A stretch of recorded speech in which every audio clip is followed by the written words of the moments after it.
তিস্তার দুপারে মশাল হাতে হাজারো মানুষ। দাবি একটাই, নভেম্বরে শুরু করতে হবে তিস্তা মহাপরিকল্পনা বাস্তবায়নের কাজ। বৃহস্পতিবার সন্ধ্যায় তিস্তা নদী রক্ষা আন্দোলনের উদ্যোগে রংপুরের কাউনিয়ার দ্বিতীয় তিস্তা সেতু পয়েন্টের দুই পাড়ে এই মশাল প্রজ্বলন কর্মসূচি পালন করা হয়। মশালে আলোকিত হয়ে ওঠে তিস্তার দুই পাড়।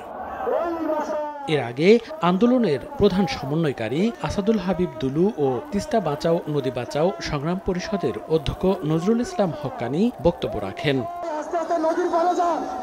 এ সময় বক্তারা জানান, অতীতের কোনো সরকারই তিস্তা পাড়ের মানুষের ভাগ্য উন্নয়নে কোনো পদক্ষেপ নেয়নি। সে কারণে বর্তমান অন্তর্বর্তীকালীন সরকারের সময়ই তিস্তা মহাপরিকল্পনা বাস্তবায়নের দাবি জানান তারা।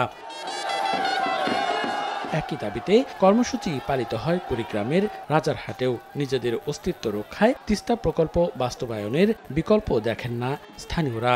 তিস্তা পাড়ের অনেক মানুষ ভিটা বাড়ি ছেড়ে এই এলাকা থেকে অন্যত্র চলে গিয়েছে। লক্ষ লক্ষ মানুষের যে চোখের পানি, এই চোখের পানি আমরা আর দেখতে চাই না। আমরা চাই যে এই তিস্তা প্রকল্পটা অতি সত্বর যেন বাস্তবায়ন হয়। আমার বাড়ি 4 বার ভাঙছে, নিঃস্ব হয়ে বাঁধের রাস্তায় আছি। বাড়ি করার মতো কোনো জায়গা নাই। তড়িৎ গতিতে আমাদের এই মহাপরিকল্পনা বাস্তবায়নের জন্য অনুরোধ জানাচ্ছি।